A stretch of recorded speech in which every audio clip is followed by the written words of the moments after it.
नमस्कार मित्रों, जय हिंद, वंदे मातरम। मैं हूं चंद्रवर्धन और आप देख रहे हैं अध्ययन इन्फोटेनमेंट। साप्ताहिक समसामयिकी समाचारों के इस बुलेटिन में हम लोग देखते हैं सप्ताह भर के महत्वपूर्ण समाचार जो लिए जाते हैं द हिंदू, PIB, दैनिक जागरण, राष्ट्रीय एडिशन इत्यादि महत्वपूर्ण स्रोतों से। साथ ही हम लोग देखते हैं वन लाइनर्स जो कि प्रतियोगिता परीक्षाओं के लिए बहुत ही ज़्यादा महत्वपूर्ण होते हैं। तो आइए सर्वप्रथम देख लेते हैं सप्ताह भर के प्रमुख हेडलाइंस।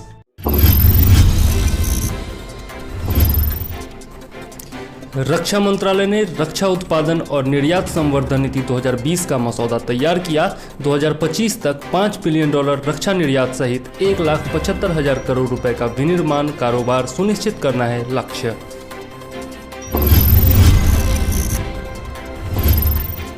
यूनिसेफ ने बच्चों में सीसा विषाक्तता से संबंधित रिपोर्ट जारी की। लेड पॉइजनिंग से बच्चे अज्ञात और व्यापक स्तर पर हो रहे हैं प्रभावित।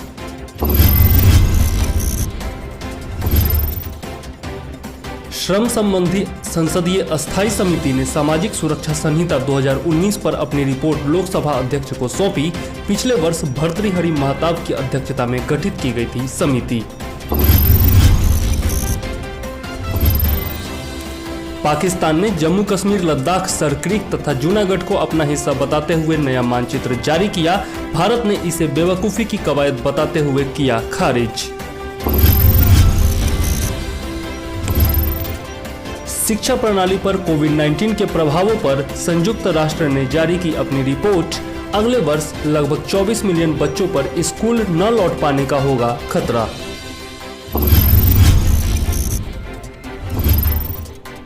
यूनेस्को द्वारा ओडिशा के 2 गांवों को सुनामी से निपटने की तैयारियों के लिए सुनामी रेडी घोषित किया गया।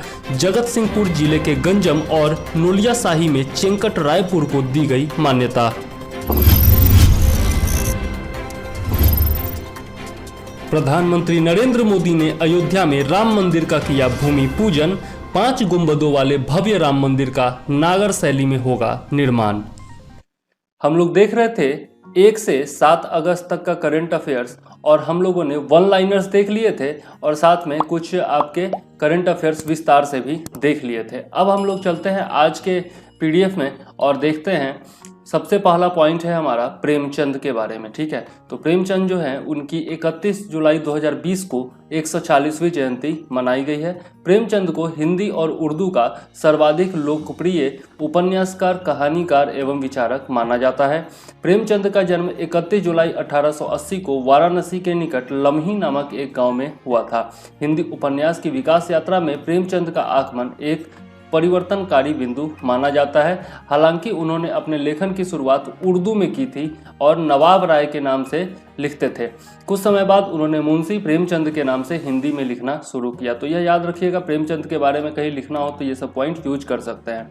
यद्यपि रचना काल के आरंभिक दौर में प्रेमचंद आदर्शोन्मुख यथार्थवादी थे, किंतु जल्द ही वे यथार्थ की ओर उन्मुख हुए और यही उनके उपन्यासों की आत्मा भी रही है। प्रेमचंद ने अपने उपन्यास में केवल सामाजिक आर्थिक यथार्थ को ही शामिल नहीं किया है, बल्कि मनोवैज्ञानिक सत्यों को भी उजागर किया है। प्रेमचंद को हिंदी साहित्य का युग प्रवर्तक माना जाता है। उन्होंने वर्ष 1936 में प्रगतिशील लेखक संघ की अध्यक्षता करते हुए कहा था कि लेखक स्वभाव से ही प्रगतिशील होता है, जो ऐसा नहीं है वह लेखक ही नहीं है।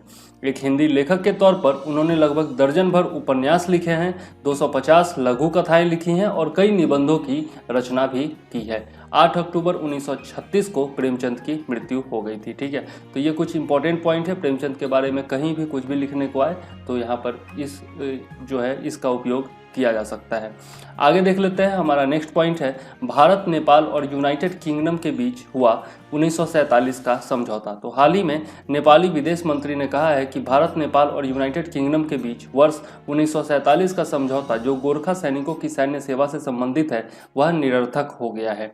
नेपाली विदेश मंत्री ने कहा है कि गोरखा सैनिकों की भर्ती अब अतीत की विरासत हो चुकी है। यह एक ऐसा एकल द्वार था जिसे नेपाली युवाओं को विदेश जाने के लिए खोला गया था। बदले हुए परिदृश्य में इस समझौते के कुछ प्रावधान संदिग्ध हो गए हैं, अतः वर्ष 1947 का त्रिपक्षीय समझौता निरर्थक हो गया है। वर्ष 1947 का त्रिपक्षीय समझौता क्या था देख लेते हैं। तो भारत, नेपाल और यूके यानी कि यूनाइटेड किंगडम के बीच हुए वर्ष 1947 के समझौते के अनुसार भारत और ब्रिटेन अपने देश की सेना में गोरखा लोगों की भर्ती कर सकते हैं। ठीक है, तो इसी के तहत जो है हमारे सेना में भी जो है गोरखा सैनिक कार्यरत हैं। और देख लेते हैं तो नेपाल के गोरखा सैनिक 6 दशकों से भारतीय सेना का अभिन्न अंग रहे हैं और वर्तमान में 7 गोरखा रेजिमेंट में कुल 39 बटालियन कार्यरत हैं जो कि भारतीय सेना के हैं। और ब्रिटिश सेना में पहली बार गोरखाओं की भर्ती के बारे में देख लेते हैं तो आंग नेपाल युद्ध वर्ष 1814 से 16, जिसे गोरखा युद्ध भी कहा जाता है, इसके दौरान जब अंग्रेजी सेना को अधिक क्षति हुई थी तब ब्रिटिश ईस्ट इंडिया ने पहली बार भारतीय सेना में गोरखाओं को भर्ती किया था। यह युद्ध वर्ष 1816 की सुगौली की संधि पर हस्ताक्षर के साथ समाप्त हुआ था। आंग्ल नेपाल युद्ध के समय ब्रिटिश भारत के गवर्नर जनरल कौन थे? लॉर्ड हेस्टिंग्स थे। तो इसमें कुछ इंपॉर्टेंट पॉइंट है आपका मॉडर्न हिस्ट्री के, याद रखिएगा। ठीक, आगे देख लेते हैं। ग्रामोदय विकास योजना के तहत एक पायलट योजना की शुरुआत की गई है, तो इसके बारे में देख लेते हैं। 30 जुलाई 2020 को भारत सरकार के सूक्ष्म लघु एवं मध्यम उद्यम मंत्रालय यानी कि MSME मंत्रालय ने ग्रामोदय विकास योजना के तहत अगरबत्ती निर्माण में शामिल कारीगरों को लाभ पहुंचाने एवं ग्रामीण उद्योगों के विकास के लिए एक कार्यक्रम को मंजूरी दी है। इस कार्यक्रम के अनुसार वर्तमान में देश में कुल 4 पायलट परियोजनाएं शुरू की जाएंगी, जिनमें से एक पायलट परियोजना पूर्वोत्तर भारत में भी शुरू की जाएगी। इसके तहत प्रत्येक पायलट परियोजना में कारीगरों के प्रत्येक लक्षित समूह को लगभग 50 स्वचालित अगरबत्ती बनाने की मशीन और 10 मिक्सिंग मशीनें भी प्रदान की जाएंगी। इस तरह चारों पायलट परियोजनाओं में कारीगरों को कुल 200 स्वचालित अगरबत्ती बनाने की मशीन और 40 मिक्सिंग मशीनें प्रदान की जाएंगी। इस कार्यक्रम का उद्देश्य देश में अगरबत्ती के उत्पादन को बढ़ाना और पारंपरिक कारीगरों के लिए अस्थायी रोजगार पैदा करना और उनकी आय में वृद्धि करना है।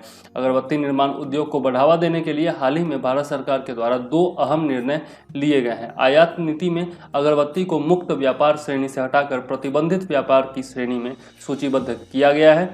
इसके साथ ही अगरबत्ती निर्माण के लिए उपयोग किए जाने वाले चक्राकार बांस की छड़ी पर आयात शुल्क को 10% से बढ़ाकर 25% किया गया है। ठीक है, तो ये दोनों पॉइंट याद रखिएगा। भारत सरकार के इन निर्णयों से अगरबत्ती के स्वदेशी उत्पादन को बढ़ावा देने में मदद मिलेगी और ग्रामीण रोजगार पैदा करने का मार्ग भी प्रशस्त होगा। यह स्वदेशी उत्पादन एवं मांग के बीच के अंतर को कम करने की प्रक्रिया भी शुरू करेगा और देश में अगरबत्ती के आयात को कम करेगा। यह कार्यक्रम गांवों एवं छोटे शहरों में अगरबत्ती निर्माण को पुनर्जीवित करने में एक उत्प्रेरक के रूप में काम करेगा और लगभग 500 अतिरिक्त नौकरियों का भी सृजन करेगा। ग्रामीण एवं खादी एवं ग्रामोद्योग की भूमिका के बारे में देख लेते हैं। तो इस कार्यक्रम के तहत खादी एवं ग्रामोद्योग आयोग अगरबत्ती बनाने वाली मशीनों के साथ इस क्षेत्र में काम करने वाले कारीगरों को प्रशिक्षण एवं सहायता प्रदान करेगा। KVIC देश में अच्छे ट्रैक रिकॉर्ड वाले खादी संस्थानों या अगरबत्ती निर्माताओं के साथ गठजोड़ करेगा जो अगरबत्ती बनाने वाले कारीगरों को कार्य एवं कच्चा माल प्रदान करेंगे। ठीक, आगे देख लेते हैं। नेक्स्ट पॉइंट है हमारा संयुक्त राष्ट्र यूरोपीय आर्थिक आयोग, United Nations economic commission for Europe. इसे वर्ष 1947 में संयुक्त राष्ट्र आर्थिक तथा सामाजिक परिषद इकोसॉक के द्वारा स्थापित किया गया था। यह संयुक्त राष्ट्र के 5 क्षेत्रीय आयोगों में से एक है। UNECE का प्रमुख उद्देश्य संपूर्ण यूरोपीय आर्थिक एकीकरण को बढ़ावा देना है। इसमें यूरोप, उत्तरी अमेरिका और एशिया के 56 सदस्य देश सम्मिलित हैं। ठीक है, तो ये जो है आप इंपॉर्टेंट पॉइंट है कुछ इसमें याद रखिएगा। आगे देख लेते हैं भारत एयर फाइबर के बारे में। तो 2 अगस्त 2020 को केंद्रीय संचार मंत्री ने महाराष्ट्र के अकोला में, ये अकोला नाम याद रखिएगा जो कि महाराष्ट्र में है, यहाँ पर भारत एयर फाइबर सेवाओं का उद्घाटन किया है। इन सेवाओं के माध्यम से महाराष्ट्र के अकोला एवं वाशिम जिले में वायरलेस इंटरनेट कनेक्शन की सुविधा पहुंचाई जा सकेगी। भारत एयर फाइबर सेवाएं भारत संचार निगम लिमिटेड यानी कि BSNL के द्वारा भारत सरकार की डिजिटल इंडिया पहलों के एक हिस्से के रूप में प्रस्तुत की गई है और इसका लक्ष्य BSNL की मौजूदगी वाले स्थान से 20 किलोमीटर के दायरे में वायरलेस इंटरनेट कनेक्टिविटी उपलब्ध कराना है। BSNL स्थानीय टेलीकॉम इंफ्रास्ट्रक्चर पार्टनर्स की सहायता से सस्ती इंटरनेट सेवाएं उपलब्ध कराती है। भारत एयर फाइबर की विशेषताएं देख लेते हैं। तो ये सेवाएं विशिष्ट हैं क्योंकि बीएसएनएल इन सेवाओं की में असीमित निःशुल्क वॉइस कॉलिंग की सुविधा भी प्रदान कर रही है। इसमें बीएसएनएल 100 Mbps स्पीड तक भारत एयर फाइबर कनेक्टिविटी उपलब्ध कराती है। उल्लेखनीय है कि कोविड-19 के दौरान जुलाई 2020 में बीएसएनएल ने महाराष्ट्र सर्किल में 15,000 FTTH कनेक्शन तथा पूरे भारत में 1,62,000 FTTH कनेक्शन उपलब्ध कराए हैं। ठीक, तो बीएसएनएल से संबंधित है, ये याद रखिएगा। ठीक है, कहाँ पर स्थापित किया जा रहा है वो याद रखिएगा, महाराष्ट्र के अकोला में। आगे देख लेते हैं, नेक्स्ट पॉइंट है हमारा परिवार पहचान पत्र के बारे में। तो हाल ही में हरियाणा के मुख्यमंत्री ने एक विशिष्ट पहचान पत्र लॉन्च किया जिसे परिवार पहचान पत्र कहा जाता है, PPP। ठीक है, तो हरियाणा से संबंधित है, ये याद रखिएगा।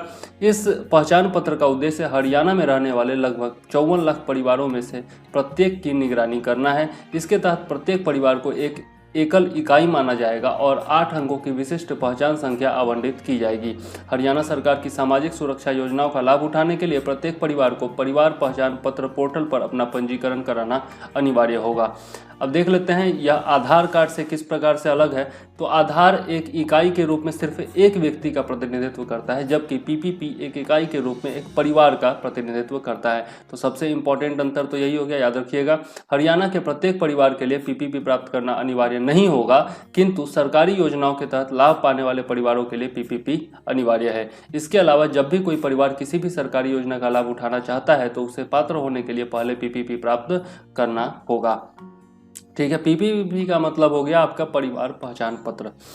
अब देख लेते हैं नेक्स्ट हमारा है पॉइंट SFTS वायरस। हाल ही में टिक जनित वायरस, टिक बॉर्न वायरस के कारण थ्रोम्बोसाइटोपेनिया सिंड्रोम के साथ गंभीर बुखार, severe fever with thrombocytopenia syndrome नामक बीमारी, इसी को बोला जाता है SFTF।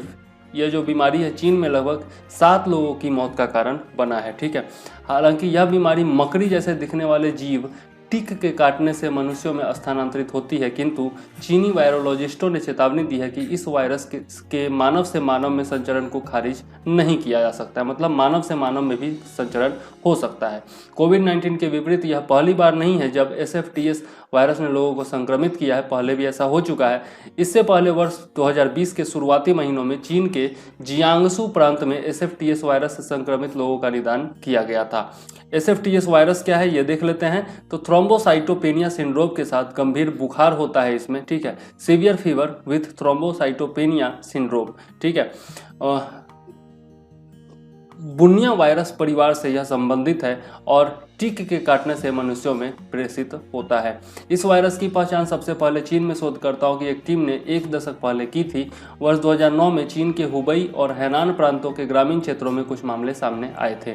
जिस दर से यह वायरस फैलता है और इसकी उच्च मृत्यु दर के कारण SFTS वायरस को विश्व स्वास्थ्य संगठन द्वारा शीर्ष 10 प्राथमिकता वाले रोगों की सूची में सूचीबद्ध किया गया है। तो यह इंपॉर्टेंट है, याद रखिएगा। वायरोलॉजिस्ट मानते हैं कि एक एशियाई टिक जिसे हेमाफिसलिस लॉन्गिकोर्निस कहा जाता है वायरस का प्राथमिक वाहक है। तो यह भी याद रखिएगा। यह बीमारी मार्च और नवंबर के बीच फैलने वाली बीमारी के रूप में जानी जाती है। शोधकर्ताओं ने पाया है कि अप्रैल और जुलाई के बीच संक्रमण की कुल संख्या आमतौर पर शीर्ष पर होती है, मतलब सबसे ज़्यादा होती है। वैज्ञानिकों ने पाया है कि यह वायरस अक्सर बकरियों, मवेशियों, हिरणों, भेड़ों जैसे जानवरों से मनुष्यों में फैलता है। हालांकि इस बीमारी का इलाज करने के लिए एक टीका भी अभी तक सफलतापूर्वक विकसित नहीं किया गया है, किंतु एंटीवायरल दवा रिबाविरिन को इस बीमारी के इलाज में प्रभावी माना जाता है। ठीक है, तो इसका भी टीका अभी उपलब्ध नहीं हुआ है। संयोग है कि यह अभी तक चीन में ही है, कहीं और नहीं गया है। आगे देख लेते हैं। नेक्स्ट हमारा पॉइंट है किसान रेल के बारे में। तो भारतीय रेलवे ने देश की पहली किसान स्पेशल पार्सल ट्रेन यानी कि किसान रेल की शुरुआत की है। ठीक है, और अभी अभी मोदी जी इसके बारे में बोल भी रहे थे।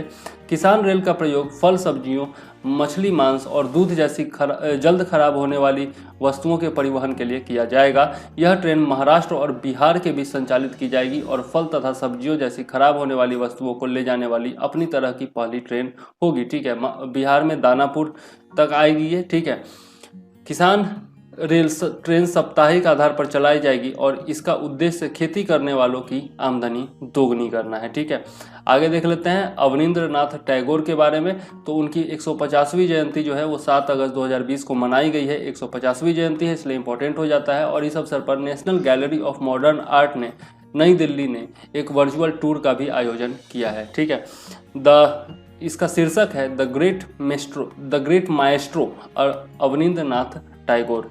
ठीक है, यह वर्चुअल टूर जो है एनजीएमए के आरक्षित संग्रह से अवनींद्रनाथ टैगोर की प्रमुख कलाकृतियों में से 77 कलात्मक कार्यों को प्रस्तुत करेगा, जो निम्नलिखित 4 अलग अलग विषयों की एक श्रृंखला में समूहीकृत होंगे। और श्रृंखला कौन कौन से विषय हैं? तो चित्र और वर्ण यानी कि पोर्ट्रेट्स एंड कैरेक्टर्स, आगे संवेदनशीलता के साथ, परंपरा ट्रेडिशन विथ सेंसिबिलिटी, व्यक्तिगत शैली इंडिविजुअल स्टाइल, और आंतरिकता का परिदृश्य लैंडस्केप ऑफ इंटीरियोरिटी। ठीक है, अवनींद्रनाथ टैगोर को आधुनिक भारतीय कला के क्षेत्र में एक विलक्षण व्यक्ति माना जाता है। अवनींद्रनाथ ने कई विषयों को चित्रित किया, किंतु ऐतिहासिक एवं साहित्यिक छंदों के साथ चित्र बनाने की ओर उनका झुकाव अधिक था। उन्होंने अरेबियन नाइट्स या कृष्ण लीला जैसे विषयों का भी चित्रण किया है। तो यह इंपॉर्टेंट पॉइंट है, याद रखिएगा। अवनींद्रनाथ टैगोर का जन्म 7 अगस्त 1871 को कलकत्ता के जोरासांको में हुआ था। वर्ष 1890 में अवनींद्रनाथ टैगोर ने कलकत्ता स्कूल ऑफ आर्ट में भाग लिया, जहां उन्होंने ओ घिलाडी से पेस्टल और सी पामर जैसे यूरोपीय चित्रकारों से तिल चित्रकला का उपयोग करना सीखा था। वर्ष 1905 में बंगाल विभाजन की घोषणा के बाद राष्ट्रीय आंदोलन के बढ़ते प्रभाव के वातावरण में अवनींद्रनाथ टैगोर ने वर्ष 1907 में अपने बड़े भाई गगनेंद्र नाथ के साथ मिलकर Indian society of oriental art की स्थापना की, जिसके द्वारा प्राच्य मतलब कि आपका पश्चिमी कला मूल्यों का पुनर्जीवन एवं प्राच्य मतलब प्राचीन और आधुनिक भारतीय कला में नई चेतना जागृत हुई। ठीक है, तो Indian society of oriental art, ये याद रखिएगा, इसकी स्थापना अवनींद्रनाथ टैगोर ने की थी। ठीक है, 1907 में की थी। वह भारतीय कला में स्वदेशी मूल्यों के पहले प्रमुख प्रतिपादक भी थे। इन्हें स्वदेशी मूल्यों के आधार पर बंगाल में स्कूल ऑफ आर्ट की स्थापना हुई थी, जिससे आधुनिक भारतीय चित्रकला का विकास हुआ। अवनींद्रनाथ टैगोर ने कला के पश्चिमी मॉडल के प्रभाव का मुकाबला करने के लिए मुगल और राजपूत चित्रकला शैलियों के आधुनिकीकरण की मांग की थी। अवनींद्रनाथ टैगोर का मानना था कि पश्चिमी चित्रकला का चरित्र भौतिकवादी है। ठीक है, अतः आध्यात्मिक मूल्यों को पुनर्प्राप्त करने के लिए भारत को अपनी परंपराओं पर वापस लौटने की आवश्यकता है। अपने बाद के कार्यों में अवनींद्रनाथ टैगोर ने चीनी और जापानी सुलेख परंपराओं को चित्रकला शैली में एकत्रित करना शुरू किया था। अवनींद्रनाथ टैगोर विशेष रूप से बच्चों के लिए एक प्रसिद्ध लेखक के रूप में जाने जाते थे और उनकी पुस्तकों में राज काहिनी, याद रखिएगा ये सब नाम, राज काहिनी, बूडो अंगला, नलक और छिरेर पुतुल का बच्चों के बंगाली भाषा साहित्य में महत्वपूर्ण स्थान है। 5 दिसंबर 1951 को कलकत्ता में अवनींद्रनाथ टैगोर की मृत्यु हो गई थी। तो पुस्तकों का नाम याद रखिएगा। आगे देख लेते हैं लोकमान्य तिलक की 100वीं पुण्यतिथि। तो यह तो बहुत ही ज़्यादा इंपॉर्टेंट हो जाएगा, इस साल जो भी एग्जाम होगा उसमें ये जरूर पूछा जाएगा। 1 अगस्त 2020 को भारतीय सांस्कृतिक संबंध परिषद द्वारा लोकमान्य बाल गंगाधर तिलक की 100वीं पुण्यतिथि मनाने के लिए एक वेबिनार का आयोजन किया गया। लोकमान्य तिलक का जन्म 23 जुलाई 1856 को महाराष्ट्र के रत्नागिरी में हुआ था। 23 जुलाई को इनका जन्म हुआ था, याद रखिएगा। ये पेशे से वकील थे। इन्हें लोकमान्य तिलक के रूप में भी जाना जाता है और इनका प्रसिद्ध नारा था, स्वराज्य मेरा जन्मसिद्ध अधिकार है और मैं इसे लेकर रहूंगा। इनकी मृत्यु 1 अगस्त 1920 को हुई थी। भारतीय स्वतंत्रता संग्राम में योगदान देख लेते हैं। तो लाला लाजपत राय बिपिन चंद्र पाल के साथ ये लाल बाल पाल की तिकड़ी गरम दल या उग्रपंथी दल का हिस्सा थे। ठीक है, इन्होंने स्वदेशी आंदोलन में भी बढ़ चढ़ करके हिस्सा लिया था। एक अंग्रेजी पत्रकार वैलेंटाइन चिरोल या सिरोल कह सकते हैं के द्वारा लिखित पुस्तक इंडियन अनरेस्ट में तिलक को भारतीय अशांति का जनक कहा गया था। तो यह बहुत इंपॉर्टेंट बन जाता है, याद रखिएगा। लोकमान्य तिलक वर्ष 1890 में भारतीय राष्ट्रीय कांग्रेस में शामिल हुए थे। इन्होंने स्वदेशी आंदोलन का प्रचार किया तथा लोगों में विदेशी वस्तुओं के बहिष्कार के लिए प्रोत्साहित किया। तिलक ने अप्रैल 1916 में बेलगाम में Akhil Bharatiya home rule league की स्थापना की थी। तो यह भी इंपॉर्टेंट पॉइंट है, याद रखिएगा। इसका कार्य क्षेत्र महाराष्ट्र यानी कि बॉम्बे को छोड़ करके और मध्य प्रांत और कर्नाटक और बरार भी था। राष्ट्रवादी संघर्ष में हिंदू मुस्लिम एकता के लिए भारतीय राष्ट्रीय कांग्रेस के प्रतिनिधित्व के तौर पर तिलक तथा अखिल भारतीय मुस्लिम लीग की तरफ से मोहम्मद अली जिन्ना ने लखनऊ पैक्ट पर हस्ताक्षर किए। इन्होंने मराठी भाषा में केसरी तथा अंग्रेजी भाषा में मराठा नामक समाचार पत्रों का प्रकाशन भी किया था। वेदों पर गीता रहस्य और आर्कटिक होम नामक पुस्तकें भी इन्होंने लिखी थी। इंपॉर्टेंट पॉइंट्स है, याद रखिएगा। देख लेते हैं समाज के प्रति इनका योगदान। तो तिलक डेक्कन एजुकेशन सोसाइटी के संस्थापक थे। ये 1884 में उन्होंने स्थापना की थी इसके संस्थापक सदस्यों में गोपाल गणेश अगरकर और अन्य भी शामिल थे। महाराष्ट्र में गणेश चतुर्थी त्यौहार को लोकप्रिय इन्होंने बनाया था। सम्राट छत्रपति शिवाजी की जयंती पर शिव जयंती मनाने का भी इन्होंने प्रस्ताव रखा था। हिंदू धर्म के लोगों को अत्याचार से लड़ने के लिए हिंदू धर्म ग्रंथों के इस्तेमाल पर इन्होंने बल दिया था।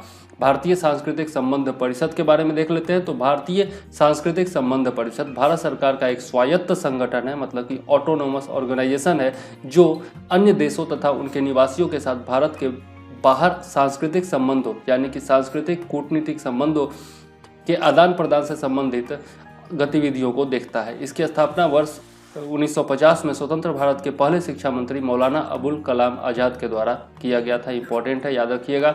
ICCR को वर्ष 2015 में से भारतीय मिशनों या पोस्टों द्वारा अंतर्राष्ट्रीय योग दिवस 21 जून को आयोजित करने की जिम्मेदारी सौंपी गई है। तो यह जो आपका योग दिवस है उसका भी आयोजन ICCR ही करता है, यह भी याद रखिएगा। आगे देख लेते हैं थेंजोल गोल्फ रिजॉर्ट परियोजना के बारे में। तो 4 अगस्त 2020 को केंद्रीय पर्यटन मंत्री ने स्वदेश दर्शन योजना के तहत थेंजोल गोल्फ रिजॉर्ट परियोजना का उद्घाटन किया। इस विश्व स्तरीय परियोजना को पूर्वोत्तर भारत के मिजोरम राज्य में निर्मित किया जा रहा है। तो याद रखिएगा, मिजोरम में। ठीक, इस परियोजना को पूर्वोत्तर क्षेत्र के लिए integrated development of new eco tourism के तहत 92.25 करोड़ रुपए की स्वीकृत राशि के साथ मंजूरी दी गई है।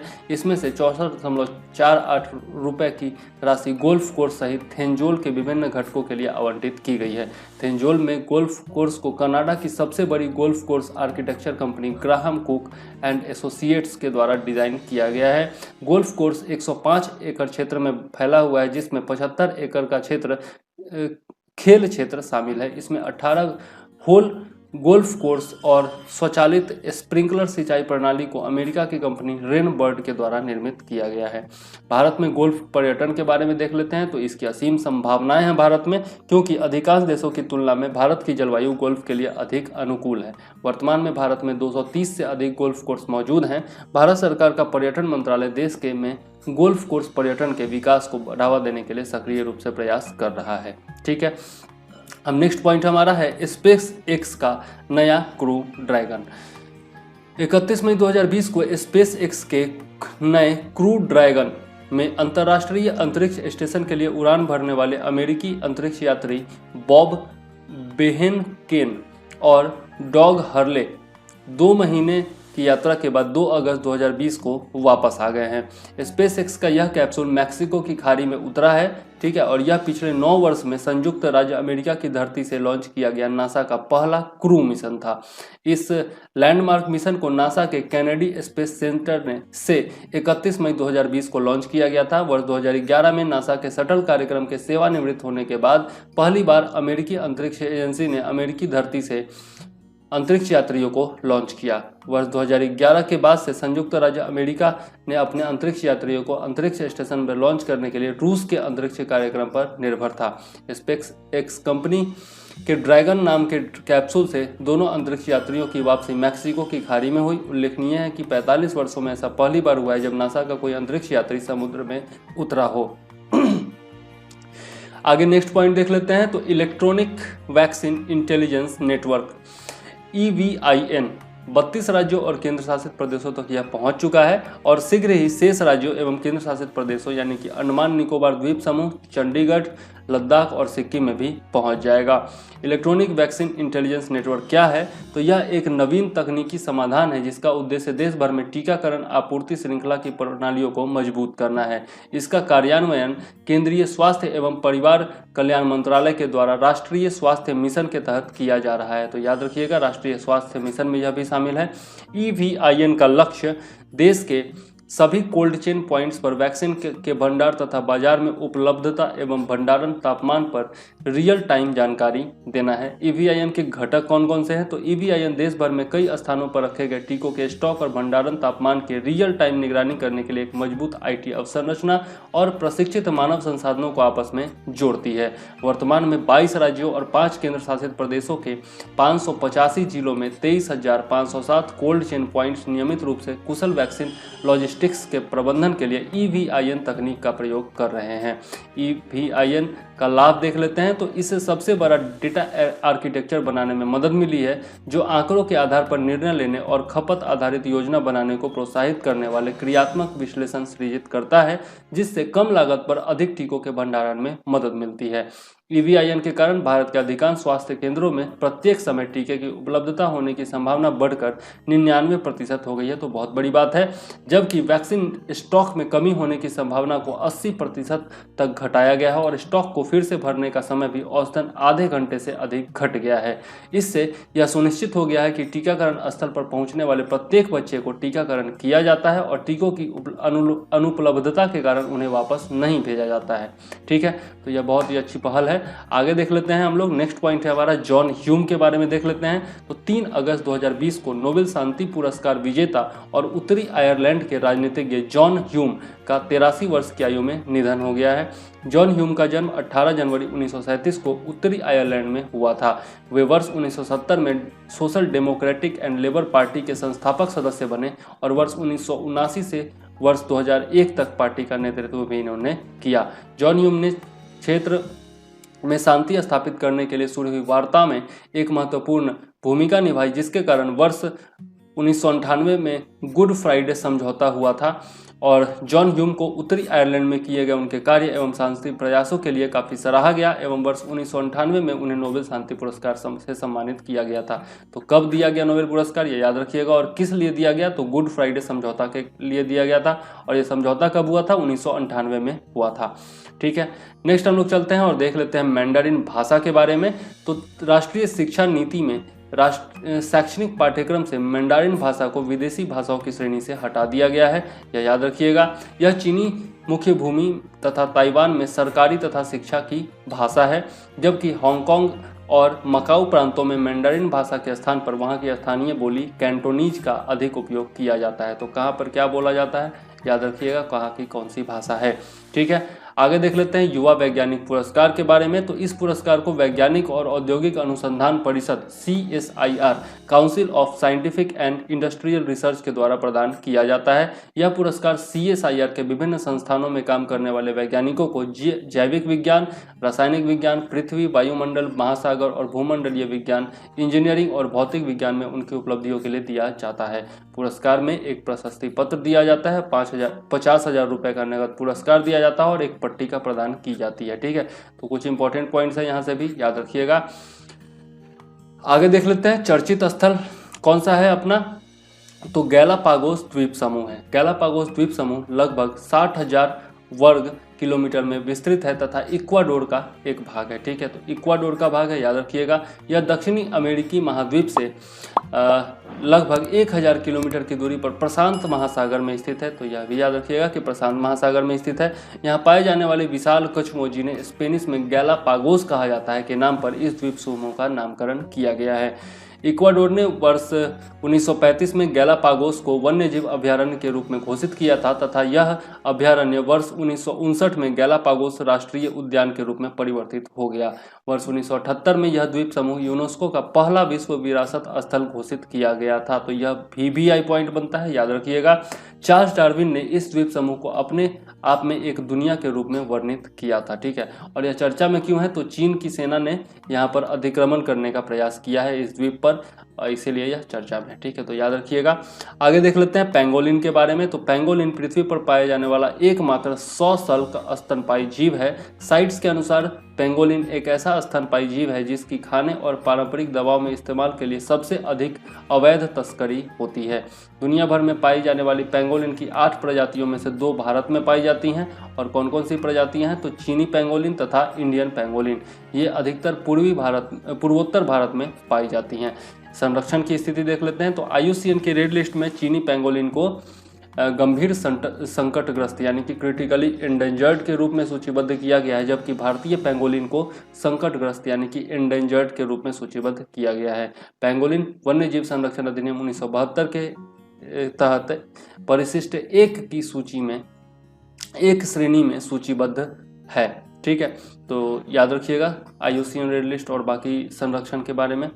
आगे देख लेते हैं। तो अगत्ती द्वीप पर नारियल के वृक्षों की कटाई पर रोक लगाई गई है, किसके द्वारा? तो राष्ट्रीय हरित प्राधिकरण यानी कि नेशनल ग्रीन ट्रिब्यूनल के द्वारा। ठीक है, नेशनल ग्रीन ट्रिब्यूनल की दक्षिणी पीठ ने लक्षद्वीप के अगत्ती द्वीप में नारियल के वृक्षों की कटाई पर अंतरिम रोक लगा दी है। यह पता लगाने के लिए कि सड़क निर्माण के समय लक्षद्वीप एकीकृत द्वीप प्रबंधन योजना का कोई उल्लंघन तो नहीं हुआ, प्राधिकरण के द्वारा एक समिति का गठन भी किया गया है। एकीकृत द्वीप प्रबंधन योजना के बारे में देख लेते हैं। तो IIMP का लक्ष्य एकीकृत द्वीप प्रबंधन योजना तैयार करके भारतीय द्वीपों यानी कि अंडमान निकोबार तथा लक्षद्वीप की सामाजिक पारिस्थितिक स्थिरता को सुनिश्चित करने में सहायता करना है। IIMP अपने उद्देश्यों की प्राप्ति के लिए वैज्ञानिक दृष्टिकोण अपनाएगा, जो द्वीपों और उसके संसाधनों के बेहतर प्रबंधन के लिए विशेष रूप से आदिवासी बहुल द्वीपों में स्वदेशी दृष्टिकोण के आधार पर काम करेगा। इसके अलावा आपदा या विभिन्न प्रकार के खतरों से निपटने हेतु दिशा निर्देश भी तैयार करेगा और द्वीपों के लिए जलवायु परिवर्तन अनुकूलन तथा समन्वय रणनीति विकसित करेगा। इसके कुछ प्रमुख लक्ष्यों में एकीकृत द्वीप प्रबंधन या ग्रीन द्वीप अर्थव्यवस्था की अवधारणा को विकसित करना और द्वीप के जन समुदायों के सहयोग से इको टूरिज्म विकास को एक विशेष विकल्प के रूप में स्थापित करना है। अगत्ती द्वीप के बारे में देख लेते हैं। तो इसकी भौगोलिक स्थिति क्या है? तो अगत्ती द्वीप कोच्चि से लगभग 459 किलोमीटर दूर यानी कि 248 समुद्री मील की दूरी पर तथा कवारत्ती द्वीप के पश्चिम में स्थित है। इस द्वीप का लैगून क्षेत्र 17.50 वर्ग किलोमीटर में फैला हुआ है। अगत्ती द्वीप में मूंगा वृद्धि और बहुरंगी प्रवाल मछलियां बहुतायत में पाई जाती है और यहाँ पर इसका मैप दिया हुआ है, जहाँ पर आप लोग देख सकते हैं। ये रहा आपका अगत्ती, ये आपका अगत्ती है और बाकी सब भी आप देख सकते हैं। लक्षद्वीप के जितने भी सारे द्वीप हैं लक्षद्वीप में, उन सब का यहाँ पर आप आसानी से वर्णन देख सकते हैं। ठीक है, ये आपका भारत का पश्चिमी छोर हो गया नीचे वाला। ठीक है, और इधर आपका लक्षद्वीप हो गया अरब सागर में। ठीक, आगे देख लेते हैं। तो यहाँ पर उद्योग कौन कौन से होते हैं? तो अगत्ती में मत्स्य पालन जो है वह सबसे महत्वपूर्ण उद्योग है, जो शायद मिनिकॉय द्वीप के अलावा एकमात्र द्वीप है जहाँ बहुत अधिक मात्रा में मछलियाँ मिलती हैं। मत्स्य पालन के बाद जूट और खोपारा नारियल गिरी यहाँ का मुख्य उद्योग है। जलवायु कैसी है? तो अगत्ती की जलवायु केरल की जलवायु परिस्थितियों के ही समान है। यहाँ मार्च से मई तक साल का सबसे गर्म समय होता है। यहाँ वार्षिक औसत वर्षा 1600 मिलीमीटर तक होती है। ठीक, नेक्स्ट पॉइंट हमारा है नेशनल ट्रांजिट पास सिस्टम, यानी कि national transit pass system timber यानी कि लकड़ी, बांस और अन्य वन उपजों के लिए एक ऑनलाइन पारगमन पास जारी करने वाली प्रणाली है। इसे हाल ही में केंद्रीय पर्यावरण मंत्रालय द्वारा आरंभ किया गया है। प्रारंभ में NTPS को प्रायोगिक परियोजना के रूप में मध्य प्रदेश और तेलंगाना में शुरू किया जाएगा। ठीक है, तो मध्य प्रदेश और तेलंगाना याद रखिएगा। महत्व क्या है? तो यह प्रणाली ट्रांजिट पास जारी करने की प्रक्रिया में तेजी लाएगी। इस सिस्टम से जारी किया गया पारगमन पास पूरे भारत में मान्य होगा तथा इसे वन उपज के निर्बाध आवागमन में वृद्धि होगी। ठीक है, तो बस एक पास बनवाइए और अपना जो है सामान जो है आपका टिम्बर हो, बांस हो और अन्य जो वन उपज है उसको ले जाइए। ठीक है, तो ये पास उसके लिए है। आगे देख लेते हैं। तो सामाजिक सुरक्षा संहिता 2019। ठीक, हाल ही में श्रम संबंधी संसदीय स्थायी समिति द्वारा लोकसभा अध्यक्ष ओम बिरला के समक्ष सामाजिक सुरक्षा संहिता 2019 पर अपनी रिपोर्ट पेश की गई है। लोकसभा द्वारा सामाजिक सुरक्षा संहिता 2019 के परीक्षण के लिए पिछले वर्ष दिसंबर में वरिष्ठ सांसद भर्तृहरि महताब की अध्यक्षता में श्रम संबंधी संसदीय स्थायी समिति का गठन किया गया था। समिति की मुख्य सिफारिशें देख लेते हैं। तो नियोजन की समाप्ति के बाद कर्मचारी को ग्रेजुइटी भुगतान की समय सीमा वर्तमान 5 साल की निरंतर सेवा से घटाकर 1 साल की जानी चाहिए, यह सिफारिश की गई है। इसके अलावा ग्रेजुइटी से संबंधित प्रावधान सभी प्रकार के कर्मचारियों जैसे ठेका मजदूर, आवधिक कामगार, नियतकालिक श्रमिक तथा दैनिक या मासिक वेतन प्राप्त कर्मचारी आदि तक विस्तृत किए जाने चाहिए। अंतर्राज्य प्रवासी श्रमिकों को संहिता में एक अलग श्रेणी के रूप में उल्लिखित किया जाना चाहिए। अंतर्राज्य प्रवासी श्रमिकों के लिए विशेष रूप से एक कल्याण कोष गठित किया जाना चाहिए। इस कोष में श्रमिकों के मूल राज्यों, रोजगार देने वाले राज्यों, ठेकेदारों, प्रमुख नियोक्ताओं तथा पंजीकृत प्रवासी श्रमिकों द्वारा आनुपातिक रूप से योगदान किया जाना चाहिए। इस कोष का उपयोग विशेष रूप से उन श्रमिकों या कर्मचारियों के लिए किया जाना चाहिए जो किसी अन्य कल्याणकारी सहायता के अंतर्गत रक्षित नहीं हैं। पंजीकृत प्रतिष्ठानों, प्रवासी श्रमिकों तथा भवन एवं अन्य विनिर्माण श्रमिकों के डाटाबेस के लिए एक केंद्रीय ऑनलाइन पोर्टल बनाया जाना चाहिए। इसकी भी सिफारिश की गई है। आगे देख लेते हैं। तो पंजीकरण किस प्रकार से होगा? तो कृषि, गैर कृषि, अनुबंधित कार्यों तथा स्वरोजगार सहित सभी प्रतिष्ठानों के श्रमिकों को विभिन्न संगठनों के स्थान पर एक निकाय के तहत पंजीकृत कराना आवश्यक किया जाना चाहिए। यह निकाय देश में सभी प्रकार के श्रमिकों की सामाजिक सुरक्षा हेतु उत्तरदायी होगा। संहिता में राज्यों के मध्य भवन एवं विनिर्माण श्रमिक कल्याण कोष की पोर्टेबिलिटी के लिए एक सक्षम प्रणाली को सम्मिलित किया जाना चाहिए, जिससे लाभार्थियों को किसी भी राज्य में धनराशि का भुगतान किया जा सके। आगे देख लेते हैं पृष्ठभूमि के बारे में। तो सामाजिक सुरक्षा संहिता 2019 को वर्ष दिसंबर माह में सामाजिक सुरक्षा संहिता 2019 को पिछले वर्ष दिसंबर माह में लोकसभा के समक्ष प्रस्तुत किया गया था, किंतु इसके कुछ प्रावधानों पर विशेष चिंताएं उठाई गई थी, जिसके कारण विधेयक को अस्थायी समिति के पास भेज दिया गया था। यह संहिता सामाजिक सुरक्षा से संबंधित वर्तमान में लागू 9 कानूनों को प्रतिस्थापित करेगी और इसका उद्देश्य कर्मचारियों की सामाजिक सुरक्षा एवं संबंधित मुद्दों से संबंधित कानूनों में संशोधन कर उनका समेकन करना है। भवन एवं विनिर्माण श्रमिक कल्याण कोष में योगदान हेतु किसी भी विनिर्माण कार्य पर कुल लागत का 1% उपकर लगाया जाता है। ठीक है, तो यह याद रखिएगा, 1% उपकर लगाया जाता है। यह कोष भवन एवं अन्य सन्निर्माण कर्मकार नियोजन तथा सेवा शर्तों का विनियमन अधिनियम मतलब कि BOCW एक्ट 1996 का एक भाग है, जिसके अंतर्गत निर्माण श्रमिकों के पंजीकरण एवं कल्याणकारी योजनाओं के प्रावधान किए गए हैं। नेक्स्ट हमारा पॉइंट है रक्षा उत्पादन एवं निर्यात संवर्धन नीति 2020 का मसौदा। ठीक है, हाल ही में रक्षा मंत्रालय के द्वारा रक्षा उत्पादन और निर्यात प्रोत्साहन नीति 2020 का प्रारूप तैयार किया गया है, मतलब कि draft defence production and export promotion policy DPEPP 2020। तो DPEPP 2020 को रक्षा उत्पादन क्षमताओं में वृद्धि तथा आत्मनिर्भर बनने और देश को रक्षा उत्पादों के निर्यात को प्रोत्साहित करने हेतु रक्षा मंत्रालय का अति महत्वपूर्ण दस्तावेज के रूप में परिकल्पित किया गया है। DPEPP 2020 में निम्नलिखित लक्ष्यों एवं उद्देश्यों को निर्धारित किया गया है। तो क्या क्या लक्ष्य और उद्देश्य हैं? वर्ष 2025 तक एरोस्पेस और रक्षा वस्तुओं और सेवाओं में 35,000 करोड़ रुपए के निर्यात सहित 1,75,000 करोड़ रुपए के कारोबार हासिल करने का लक्ष्य। गुणवत्तापूर्ण उत्पादों के साथ सशस्त्र बलों की आवश्यकताओं की पूर्ति हेतु एरोस्पेस एवं नौसैनिक पोत निर्माण उद्योग सहित एक गतिशील, मजबूत और प्रतिस्पर्धी रक्षा उद्योग विकसित करना इसका लक्ष्य है। आयात पर निर्भरता कम करने एवं घरेलू डिजाइन और विकास के माध्यम से मेक इन इंडिया पहल को आगे बढ़ाना इसका उद्देश्य है। रक्षा उत्पादों के निर्यात को बढ़ावा देने और वैश्विक रक्षा मूल्य श्रृंखलाओं का हिस्सा बनना भी इसका उद्देश्य है। अनुसंधान एवं विकास को बढ़ावा देना, नवाचारों को पुरस्कृत करना, भारतीय बौद्धिक संपदा का स्वामित्व करना और एक मजबूत आत्मनिर्भर रक्षा उद्योग को बढ़ावा देने वाले परिवेश का निर्माण करना इसका उद्देश्य है। आगे देख लेते हैं। कुल रक्षा खरीद में घरेलू खरीद का हिस्सा लगभग 60% है। घरेलू उद्योगों से खरीद बढ़ाने के लिए वर्ष 2025 तक वर्तमान खरीद को 70,000 करोड़ से बढ़ाकर दोगुना अर्थात 1,40,000 करोड़ तक करना इसका उद्देश्य है। DPEPP 2020 के अंतर्गत विशेष ध्यान दिए जाने वाले क्षेत्र कौन से हैं? तो खरीद सुधार, MSMEs या स्टार्टअप का स्वदेशीकरण तथा सहायता, अनुकूलतम संसाधन आवंटन, निवेश संवर्धन, FDI तथा व्यापार करने में आसानी, नवाचार तथा अनुसंधान एवं विकास यानी कि रिसर्च एंड डेवलपमेंट, DPSU और OFB, और गुणवत्ता आश्वासन और परिरक्षण अवसंरचना, निर्यात संवर्धन। ठीक है, तो ये जो क्षेत्र हैं इन पर विशेष ध्यान दिया जाएगा। नीति के अन्य मुख्य अंश देख लेते हैं। तो नीति में वार्षिक रूप से क्रमानुसार हथियारों तथा प्लेटफॉर्म्स की एक नकारात्मक सूची जारी की जाएगी, जिसके तहत दी गई तिथियों से अधिसूचित हथियारों तथा प्लेटफॉर्म्स से आयात प्रतिबंधित किया जाएगा।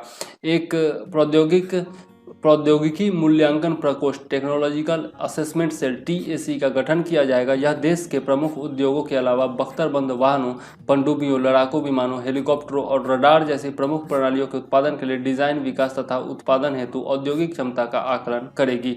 एक परियोजना प्रबंधन इकाई PMU की स्थापना की जाएगी, जिसमें उपकरणों तथा हथियार प्रणालियों के रख रखाव के लिए जरूरतों आदि का आकलन किया जाएगा। ठीक है, तो इस प्रकार से हम लोगों ने देखा रक्षा उत्पादन और निर्यात संवर्धन नीति 2020 के मसौदे के बारे में। जब ये लागू हो जाएगा तब इसके बारे में और डिटेल आएगा और डिटेल में पढ़ेंगे। ठीक है, अभी देख लेते हैं नेक्स्ट पॉइंट हमारा, शिक्षा पर महामारी के प्रभाव पर संयुक्त राष्ट्र की नीति। हाल ही में संयुक्त राष्ट्र द्वारा शिक्षा पर महामारी यानी कि कोविड-19 के प्रभाव पर अपनी नीति के बारे में संक्षिप्त जानकारी दी गई है। तो कोविड-19 महामारी के कारण शिक्षा प्रणालियों में अव्यवस्था होने से संपूर्ण विश्व में 1.6 बिलियन से अधिक शिक्षार्थी प्रभावित हुए हैं। असमानताओं में वृद्धि को देख लेते हैं तो महामारी ने विश्व भर में व्याप्त असमानताओं को और अधिक बढ़ाया है और निम्न आय वर्ग वाले देशों में गरीब और निर्बल आबादी सबसे बुरी तरह प्रभावित हुई है। स्कूलों से बाहर कितने लोग हैं तो कोविड-19 के कारण आर्थिक गिरावट होने से लगभग 24 मिलियन बच्चों के समक्ष अगले साल स्कूल में नहीं लौट सकने का संकट पैदा हो गया है। महामारी से लड़कियों तथा युवा महिलाओं के असंगत रूप से प्रभावित होने की संभावना है, क्योंकि स्कूल बंद होने से इनके सामने बाल विवाह, शीघ्र गर्भधारण तथा लैंगिक हिंसा आदि का संकट हो सकता है। सीखने की क्षमता पर प्रभाव क्या पड़ सकता है तो जो शिक्षार्थी महामारी के बाद स्कूल जाने में सक्षम होंगे उन्हें भी विशेष रूप से प्रारंभिक कक्षाओं के छात्रों को सीखने की क्षमता फिर से विकसित करनी पड़ सकती है। ठीक है, क्योंकि इतने दिनों में पढ़ने की आदत छूट जाएगी प्रारंभिक कक्षाओं के छात्रों को, तो फिर से जो है पढ़ने में मन लगाना होगा। ठीक है, आगे देख लेते हैं तो महामारी का कुल प्रभाव क्या होगा तो अंतर्राष्ट्रीय छात्र मूल्यांकन कार्यक्रम programme for international student assessment PISA में भाग लेने वाले विकासशील देशों पर अध्ययन से निम्नलिखित संकेत मिलते हैं। सीखने पर प्रभाव क्या पड़ेगा तो लगभग 3 महीने स्कूलों के बंद रहने से कक्षा 3 के बच्चों को सीखने की क्षमता पर नकारात्मक प्रभाव पड़ेगा। यदि इनके लिए कोई विशेष व्यवस्था नहीं की गई तो इनमें से 72% छात्र तक पिछड़े रहेंगे अथवा स्कूल छोड़ देंगे या फिर कुछ भी सीखने में सक्षम नहीं हो सकेंगे, तो इस पर विशेष ध्यान देना होगा। आर्थिक हानि क्या होगी तो महामारी के कारण किसी भी छात्र के शैक्षणिक रूप से असक्षम हो जाने के कारण उसके द्वारा अपने जीवन काल में की जाने वाली संभावित कमाई के रूप में लगभग $16,000 तक का आर्थिक नुकसान हो सकता है। इस प्रकार वैश्विक स्तर पर गणना करने पर $10 ट्रिलियन का आर्थिक नुकसान हो सकता है। अब वित्तीय अंतर में क्या वृद्धि हो सकती है तो 2020 की शुरुआत में अल्प और मध्यम आय वाले देशों में शिक्षा बजट और गुणवत्ता युक्त शिक्षा संबंधी सतत विकास लक्ष्यों को हासिल करने के लिए उपलब्ध धन के बीच $148 बिलियन का अंतर था। कोविड-19 संकट से इस वित्तीय अंतराल में 3 गुना तक वृद्धि होने की संभावना है। आगे की राह देख लेते हैं, आगे क्या करना चाहिए तो शिक्षा बजट को संरक्षित करने और बढ़ाने की आवश्यकता है और अंतर्राष्ट्रीय एकजुटता के प्रयासों, ऋण प्रबंधन और प्रोत्साहन पैकेजों से लेकर वैश्विक मानवीय अपील और आधिकारिक विकास सहायता तक सभी स्तरों पर शिक्षा को केंद्र में रखना आवश्यक है। ठीक है, तो मतलब बहुत सारे प्रयास किए जाने होंगे तभी जाकर के इससे बचा जा सकता है। आगे देख लेते हैं, नेक्स्ट पॉइंट है हमारा तो पाकिस्तान ने फिर से एक बार कमीनापन दिखलाया है और भारत का जो क्षेत्र है आपका जम्मू और कश्मीर, लद्दाख, सरक्रीक तथा जूनागढ़ को पाकिस्तान का एक भाग दर्शाते हुए एक नक्शा जारी किया है। और भारत ने प्रतिक्रिया क्या दी है तो भारत ने इस चित्र को बेवकूफ़ी की कवायद बताया है। बोला है इमरान खान तो साला बेवकूफ़ है, बेवकूफ़ी वाला काम करता है, झूठ मूठ का, चीन के दबाव में आकर के ये सब कर रहा है तो उससे कोई फ़र्क नहीं पड़ता है। इस प्रकार के हास्यास्पद दावों का न तो कोई कानूनी आधार है और न ही अंतर्राष्ट्रीय विश्वसनीयता है। ठीक है, मानचित्र जारी करने का समय भी बड़ा उपयुक्त है। देखिए कैसे जारी किया गया है तो इस मानचित्र को भारत सरकार द्वारा पिछले वर्ष 5 अगस्त को जम्मू कश्मीर का विशेष दर्जा वापस लिए जाने तथा राज्य को 2 संघ शासित क्षेत्रों में विभाजित किए जाने की वर्षगांठ के 1 दिन पूर्व जारी किया गया। भारत सरकार द्वारा पिछले वर्ष 2 नवंबर को एक मानचित्र जारी किया गया था जिसमें पाक अधिकृत कश्मीर यानी कि POK को संघ शासित प्रदेश जम्मू कश्मीर का भाग तथा गिलगिट बल्टिस्तान को लद्दाख का भाग दिखाया गया था। भैया हमारा है तो हम दिखाएंगे ही ना, लेकिन पाकिस्तान का यह कदम जो है मतलब कि उसने जो नया नक्शा जारी किया गया है तो भारत के मानचित्र के जवाब में ही ऐसा किया है पाकिस्तान ने, ऐसा प्रतीत होता है। अब देख लेते हैं सर क्रीक आखिर है कहाँ। तो सर क्रीक जो है वो कच्छ के रन की दलदली भूमि में भारत और पाकिस्तान के बीच विवादित पानी का एक 96 किलोमीटर लंबी पट्टी है। इस जलधारा को मूल रूप से बाण गंगा के रूप में जाना जाता था। बाद में एक ब्रिटिश अधिकारी के नाम पर इसका नाम सर क्रीक रख दिया गया। सर क्रीक की यह धारा गुजरात के कच्छ क्षेत्र से पाकिस्तान के सिंध प्रांत को विभाजित करती हुई अरब सागर में जाकर के गिर जाती है। ठीक है, तो इंपॉर्टेंट पॉइंट है, याद रखिएगा। आगे देख लेते हैं संबंधित विवाद। तो सर क्रीक रेखा पर विवाद क्या है। सर क्रीक रेखा विवाद वस्तुतः कच्छ और सिंध के बीच समुद्री सीमा रेखा की अस्पष्ट व्याख्या में निहित है। पाकिस्तान इस पूरे क्षेत्र पर अपना दावा करता है, जबकि भारत का कहना है सीमा रेखा इस क्षेत्र के मध्य से गुजरनी चाहिए। भारत अपने समर्थन में अंतर्राष्ट्रीय समुद्री कानून में वर्णित थाल वेग सिद्धांत का हवाला देता है, जिसमें कहा गया है कि किसी जल निकाय के नौगम्य होने पर, मतलब कि उससे नौका जो है वो गुजर सके, ऐसा होने पर दो राज्यों के मध्य सीमा को नदी की धारा के बीच से विभाजित किया जा सकता है। तो थालवेग सिद्धांत क्या है ये याद रखिएगा, थालवेग सिद्धांत। ठीक, आगे देख लेते हैं जूनागढ़ में क्या विवाद है भाई। तो जूनागढ़ जो है वो गुजरात के तटीय क्षेत्र में स्थित है तथा यह काठियावाड़ क्षेत्र का एक हिस्सा है। जूनागढ़ रियासत ने विभाजन के समय 1947 में भारत में शामिल होने का निर्णय लिया था, जिसे 1948 में जनमत संग्रह के माध्यम से औपचारिक रूप दिया गया था। लेकिन पाकिस्तान तो कमीना है, वो माना नहीं इसको, और इसलिए सरदार पटेल ने क्या किया, 1 नवंबर 1947 को जूनागढ़ में भारतीय सेना भेज दी। इसके बाद उसी साल दिसंबर में वहाँ जनमत संग्रह दोबारा कराया गया, जिसमें 99% लोगों ने भारत में शामिल होने के लिए मतदान किया था, और इस प्रकार जूनागढ़ भारत का अभिन्न अंग बन गया था। लेकिन पाकिस्तान का तो जानते ही है, दुष्ट पड़ोसी है, दुष्टता दिखाता रहता है। आगे देख लेते हैं यूनेस्को IOC सुनामी तैयारी मान्यता, मतलब कि सुनामी रेडी की मान्यता दी गई है। ओडिशा के वेंकट रायपुर और नोलिया शाही समुदायों को सुनामी तैयारी समुदाय के रूप में मान्यता दी गई है। सुनामी रेडी घोषित किया गया, किसके द्वारा, यूनेस्को और IOC के द्वारा। अब सुनामी रेडी एक सामुदायिक प्रदर्शन आधारित कार्यक्रम है। इस कार्यक्रम को यूनेस्को के इंटर गवर्नमेंटल ओशियोनोग्राफिक कमीशन यानी कि IOC द्वारा सार्वजनिक सामुदायिक नेताओं और राष्ट्रीय और स्थानीय आपातकालीन प्रबंधन एजेंसियों के सक्रिय सहयोग के माध्यम से सुनामी तैयारियों को बढ़ावा देने के लिए शुरू किया गया है। अब कार्यक्रम का उद्देश्य क्या है देख लेते हैं। तो सुनामी आपातकाल की स्थितियों के लिए टीम तटीय समुदाय की तैयारियों में सुधार लाना, जीवन और संपत्ति के नुकसान को कम करना, सामुदायिक तैयारी में एक संरचनात्मक और व्यवस्थित दृष्टिकोण को सुनिश्चित करना। आगे देख लेते हैं। तो IOC क्या है। IOC को हिंदी में बोलते हैं अंतर सरकारी समुद्र विज्ञान आयोग। तो यूनेस्को के अंतर सरकारी समुद्र विज्ञान आयोग यानी कि IOC यूनेस्को की स्थापना कब हुई थी, 1960 में हुई थी। यूनेस्को के कार्यकारी स्वायत्त निकाय के रूप में इसकी स्थापना की गई थी। यह संयुक्त राष्ट्र के अंतर्गत समुद्री विज्ञान के प्रति समर्पित एक महत्वपूर्ण संगठन है। इस आयोग का उद्देश्य समुद्री और तटीय क्षेत्रों की प्रकृति और संसाधनों के बारे में शोध करना तथा प्रबंधन के सुधार के लिए अंतर्राष्ट्रीय सहयोग को बढ़ावा देना और अनुसंधान सेवा और क्षमता निर्माण में कार्यक्रमों का समन्वय करना है। IOC को UN convention on the law of sea यानी कि अंक्लॉस के द्वारा समुद्रीय वैज्ञानिक अनुसंधान और स्थानांतरण प्रौद्योगिकी के क्षेत्र में अंतर्राष्ट्रीय संगठन के रूप में मान्यता प्राप्त है। तो कुछ इंपॉर्टेंट पॉइंट्स थे इसमें जो कि याद रखना है, याद रखिएगा। नेक्स्ट देख लेते हैं हम लोग सहकार कूप ट्यूब के बारे में। तो हाल ही में केंद्रीय कृषि एवं किसान कल्याण मंत्रालय ने राष्ट्रीय सहकारी विकास निगम की एक नई पहल सहकार कूप ट्यूब NCDC चैनल की शुरुआत की है। यूट्यूब प्लेटफॉर्म पर चलने वाले सहकार कूप ट्यूब चैनल की शुरुआत उत्तर प्रदेश, उत्तराखंड, मध्य प्रदेश, बिहार, छत्तीसगढ़, झारखंड, हरियाणा, हिमाचल प्रदेश, तमिलनाडु, पश्चिम बंगाल, महाराष्ट्र, उड़ीसा, मिजोरम, त्रिपुरा, केरल, गुजरात, पंजाब एवं कर्नाटक राज्यों में की गई है। देख लेते हैं राष्ट्रीय सहकारी विकास निगम के बारे में। तो इसकी स्थापना 1963 में संसद के एक अधिनियम के द्वारा की गई थी, मतलब कि यह क्या है, विधिक निकाय है। ठीक है, इसके द्वारा कृषि एवं किसान मंत्रालय के अंतर्गत इसकी स्थापना की गई थी। तो यह भी याद रखिएगा, कृषि एवं किसान मंत्रालय के अंतर्गत यह है। इसका उद्देश्य क्या है, तो कृषि उत्पादन, खाद्य पदार्थों, औद्योगिक वस्तुओं, पशुधन और सहकारी सिद्धांतों पर उत्पादित कुछ अन्य अधिसूचित वस्तुओं और सेवाओं के उत्पादन, प्रसंस्करण, विपणन, भंडारण, निर्यात और आयात तथा इसके साथ संबंधित मामलों या आकस्मिक मामलों के लिए कार्यक्रमों की योजना बनाना और उनका संवर्धन करना। NCDC सहकारी क्षेत्र हेतु शीर्ष वित्तीय एवं विकासात्मक संस्थान के रूप में कार्यरत एकमात्र सांविधिक संगठन है, तो यह याद रखिएगा।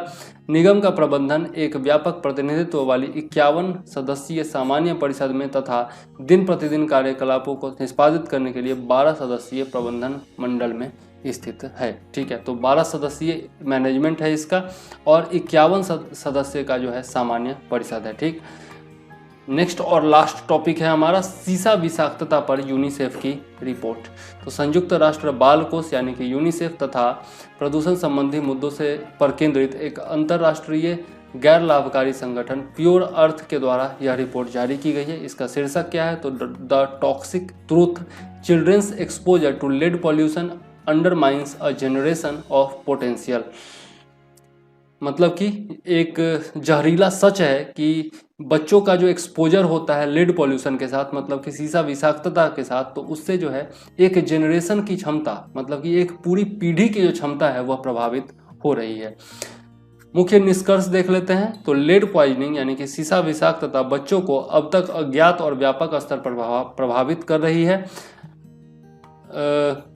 वैश्विक स्तर पर 800 मिलियन बच्चों में लगभग प्रत्येक 3 में से 1 बच्चे में रक्त में सीसे का स्तर 5 माइक्रोग्राम प्रति डेसीलीटर अथवा इससे अधिक है और इस स्तर पर जो है कार्यवाही आवश्यक हो जाती है। इनमें से लगभग आधे बच्चे कहाँ के हैं, दक्षिण एशिया के निवासी हैं, साउथ एशिया के, जिसमें भारत भी आता है। तो सीसा बच्चों को किस प्रकार से प्रभावित करता है यह भी देख लेते हैं। तो लेड यानी कि सीसा एक शक्तिशाली न्यूरोटॉक्सिन है, पोटेंट न्यूरोटॉक्सिन है जो बच्चों के दिमाग को अपूर्णीय क्षति पहुंचाता है। यह विशेष रूप से 5 वर्ष से कम उम्र के शिशुओं एवं बच्चों के लिए घातक होता है क्योंकि यह उनके मस्तिष्क को पूरी तरह से विकसित होने से पूर्व ही क्षति पहुंचा देता है, जिससे उन्हें आजीवन तंत्रिका तंत्र संबंधी बीमारी होती रहती है, कॉग्निटिव यानी कि संज्ञानात्मक बीमारी हो सकती है या फिर शारीरिक विकलांगता होने का संकट रहता है। बचपन में सीसा विषाक्तता से संबंधित संक्रमित होने का संबंध मानसिक स्वास्थ्य और व्यवहारिक संबंधी समस्याओं तथा अपराध और हिंसा की वृद्धि से भी जुड़ा हुआ है। मतलब कि दिमाग इस प्रकार से खराब हो जाएगा कि बच्चा जो है वह अपराध और हिंसा के प्रति जो है उन्मुख हो जाएगा। बड़े होने पर बच्चों को गंभीर परिणाम भुगतने पड़ते हैं, जिसमें उनके लिए गुर्दा फेल होना और हृदय रोगों का खतरा बढ़ जाता है। इससे आर्थिक नुकसान क्या होता है, तो बचपन में सीसा विषाक्तता से संक्रमित होने पर निम्न एवं मध्यम आय वाले देशों में लगभग $1 ट्रिलियन का नुकसान होता है, क्योंकि इन बच्चों की आर्थिक क्षमता जो है वो समाप्त हो जाती है। मतलब कि कमाई करने की जो क्षमता होती है वो समाप्त हो जाती है। तो सीसा विषाक्तता करने वाले कारक क्या हैं, किस कारण से यह फैलता है, तो लेड एसिड बैटरियों का अविधिवत या घटिया पुनर्चक्रण यानी कि रिसाइकलिंग, वाहन बैटरी रिसाइकलिंग विनियमन और अवसंरचना के बिना वाहनों की बिक्री में वृद्धि, अवैध और खतरनाक रिसाइकलिंग कार्यों में लगे अप्रशिक्षित कारीगर बैटरियों को खुले में तोड़ते हैं, जिससे तेजाब और सीसा जो है वो मिट्टी में मिल जाता है और अंततः जल स्रोतों में पहुंच जाता है। अवशिष्ट सीसे को कच्ची और खुली भट्टियों में गलाने से आसपास की हवा विषाक्त हो जाती है और इस प्रकार से जो सीसा विषाक्तता फैलती है। अब समय की मांग क्या है, क्या करना चाहिए भैया, तो उचित निगरानी और रिपोर्टिंग करनी चाहिए, रोकथाम और नियंत्रण के उपाय करने चाहिए, प्रबंधन और उपचार की व्यवस्था करनी चाहिए, जन जागरूकता फैलानी चाहिए और व्यवहार में परिवर्तन करना चाहिए। मतलब कि जिस प्रकार से रिसाइकलिंग वगैरह होता है उसमें परिवर्तन करना चाहिए, कानून और नीतियां बनानी चाहिए, वैश्विक और क्षेत्रीय स्तर पर कड़ी कार्रवाई करने की आवश्यकता है। ठीक है, अब देख लेते हैं सीसा के बारे में। तो मनुष्य के शरीर में सीसा जो है वह मस्तिष्क, यकृत, गुर्दे और हड्डियों में पाया जाता है। गर्भावस्था के दौरान हड्डियों में पाया जाने वाला सीसा रक्त में स्रावित हो जाता है, जिससे विकासशील भ्रूण को सीसा संक्रमण का खतरा हो सकता है। WHO ने सार्वजनिक स्वास्थ्य के लिए हानिकारक 10 रसायनों में सीसे को भी शामिल किया है। WHO ने सीसा युक्त पेंट निर्माण की समाप्ति के लिए संयुक्त राष्ट्र पर्यावरण कार्यक्रम के साथ वैश्विक गठबंधन भी किया है। ठीक है, तो इस प्रकार से हम लोग देखते हैं कि आज का हमारा जो है करंट अफेयर्स 1 से 7 अगस्त तक का समाप्त होता है यहीं पे। ठीक है, और अगर वीडियो पसंद आया हो तो ज़रूर आप लोग जो है लाइक कर दीजिए, शेयर कर दीजिए, ठीक है। और अपने जो चैनल है उसको सब्सक्राइब कर लीजिए और अपने दोस्तों से शेयर भी कर दीजिए, उनको भी चैनल से जुड़ने को बोलिए, ठीक है। और सब्सक्राइब करने के बाद उसके बगल में एक घंटी का आइकॉन इस प्रकार का होगा, तो उसको भी दबा दीजिएगा ताकि जो भी मैं वीडियो डालूं उसका नोटिफिकेशन आपको पहले ही मिल जाए, ठीक है। इसके अलावा मेरा जो कार्यक्रम है बीपीएससी 66 वाला, वो बहुत तेज़ी से आगे बढ़ रहा है। आज ही जो है पहला प्रैक्टिस पेपर भी दिया गया है। इसके अलावा ज्योग्राफी के 5-6 चैप्टर दिए जा चुके हैं और जनवरी के नोट्स भी दिए जा चुके हैं करंट अफेयर्स के, ठीक है। तो यदि जुड़ना है आपको तो 9525360283 पर आप जो है व्हाट्सएप मैसेज कर सकते हैं मुझे, ठीक है, या फिर कॉल कर सकते हैं यदि कुछ पूछना हो तो 7004385014 पर, ठीक है। तो ज़रूर कॉल कीजिए, व्हाट्सएप कीजिए और प्रोग्राम से ज़रूर जुड़ जाइए, क्योंकि बहुत ज़्यादा फायदा होने वाला है। बीपीएससी की एक तरह से संपूर्ण तैयारी मैं आप लोगों को कराने वाला हूँ, ठीक है। तो अब वीडियो लंबा ज़्यादा नहीं करते हैं, इसी के साथ मैं आप लोगों से विदा लेता हूँ। जय हिंद, वंदे मातरम।